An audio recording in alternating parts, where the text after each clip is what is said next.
Urban Therapy with Sun 752, and this your daily go getimism number 737.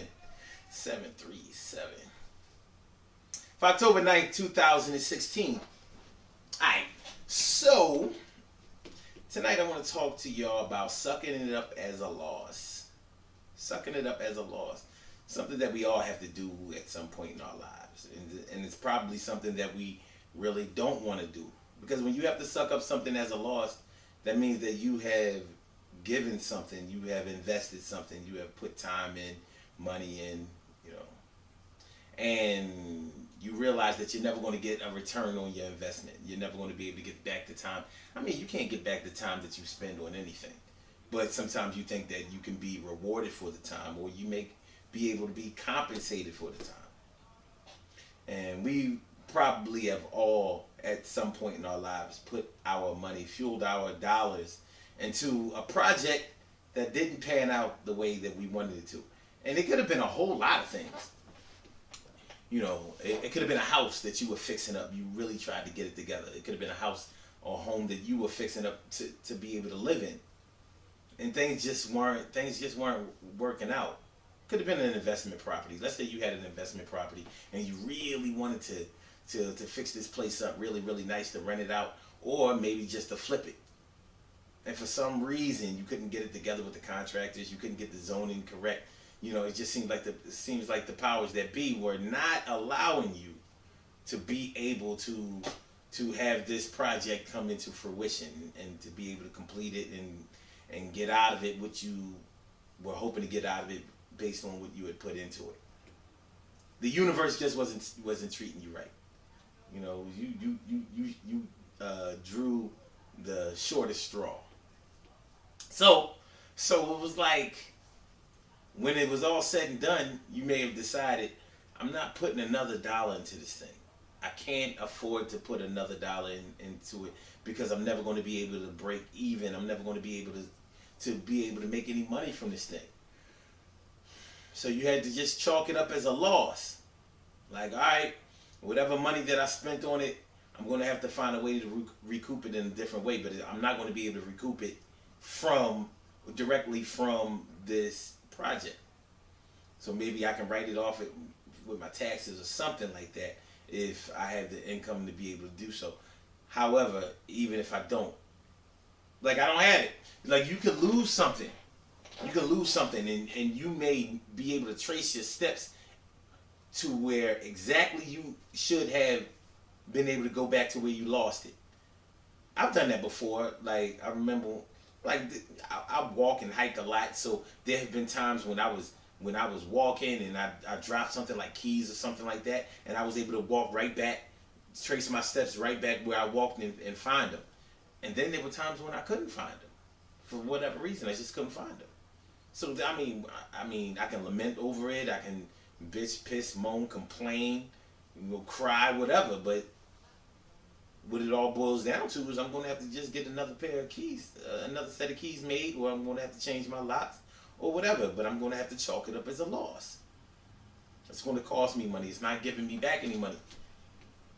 See, when it comes to material things, for some people, definitely not for everybody, but for some people, they're able to just write it off as a loss because they see the benefit of being able to make more money on something else that's more productive, instead of crying over spilled milk about something that's not going to ever come back to you.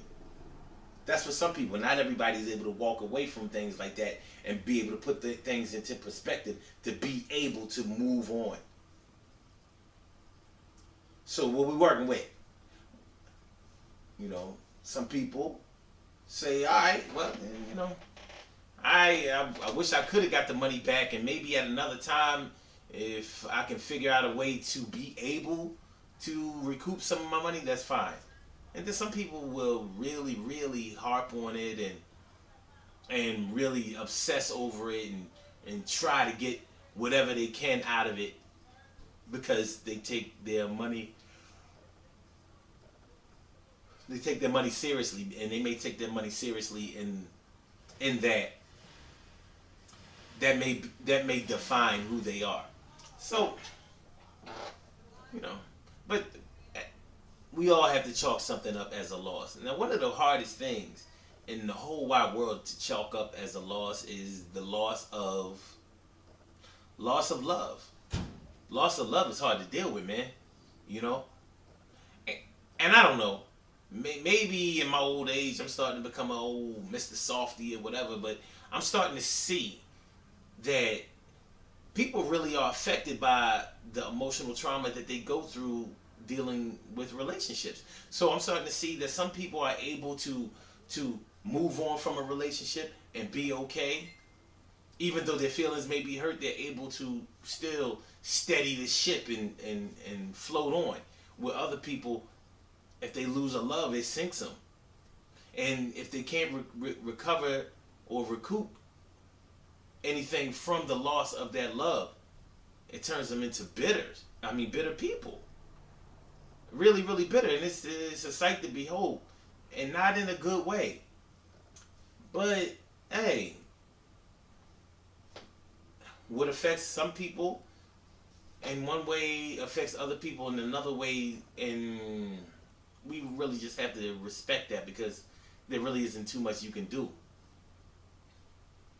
So, but yeah, man, like when it comes to love, it's really hard to chalk that up as a loss, because you don't want to lose no love.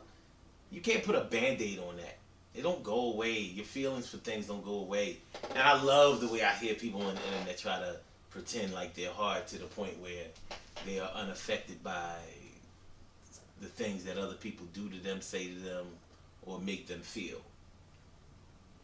That's inhuman. It really is. It's inhuman to try to shut off your emotions like that. I'm not even sure, we're not even really sure that animals can do that. If you've ever had a dog or a cat or any type of domestic animal that gets used to you, if you leave for a few days, especially for a long time, they'll miss you and they'll express it. They can't talk, but they'll hang around. They'll try to get next to you. You can kind of tell. So, chalking up love as a loss, man, it's just not an easy feat. And we can talk it a lot better than we can live it in real life, But life does go on, and we have to roll with the punches. On the radio show this morning, when the Daily Go Getterism show, we were talking about how some people become stalkers when they lose love. Thing is, the question that you have to ask is it really love that's going on with them, or is it just an obsession? Excuse me, an obsession or infatuation. We got to find that out, because that's the only way we're really going to be able to remedy the problem. Because if somebody is becoming a stalker, that means that they are violating all types of policies, laws, and rules. And it also means that you can make somebody else uneasy and afraid and uncomfortable, and that's not cool. So these are some of the things that we just have to deal with. And they do have to be dealt with. But when it all comes down to it, it's not easy to chalk up loss of a friend, loss of a love, loss of a loved one. It's not easy to chalk that up as a loss. It's extremely hard to chalk that up as a loss. We even had a heated discussion about whether you know how your pride and your ego tell you that if somebody doesn't want to be with you, if they've expressed that or whatever, even after you've had time in, that it may make you just walk away. Like, all right, well, you don't want to be with me, then I don't want to be with you either. Even though on the inside you're saying, man, I do want to be with you. I just don't want you to hurt my feelings, and I don't want to be embarrassed in front of everybody, and I don't want to be made a fool of and look foolish. It's totally understandable. Totally understandable. But these are some of the things we have to go through in our lives, and it's like a rite of passage, because we ain't getting out of it. Everybody in life goes through heartbreak. We just handle it a little different. Some of us are able to chalk it up as a loss, and some of us aren't. But we still got to keep learning and growing and trying, and striving and surviving, and waking up every day and going to bed every night and filling in the blanks from the rooter to the tutor, from the wake up to the lie down at night. Good things happen to those who wait. Great things happen to those who grind. And anything can happen to those who go for theirs. So go hard, go for yours. And remember, listen, when we're talking about chalking up something as a loss, you really do have to know when to chalk something up as a loss, because you can go all the way in and wind up spending all your money or wasting all of your emotional energy.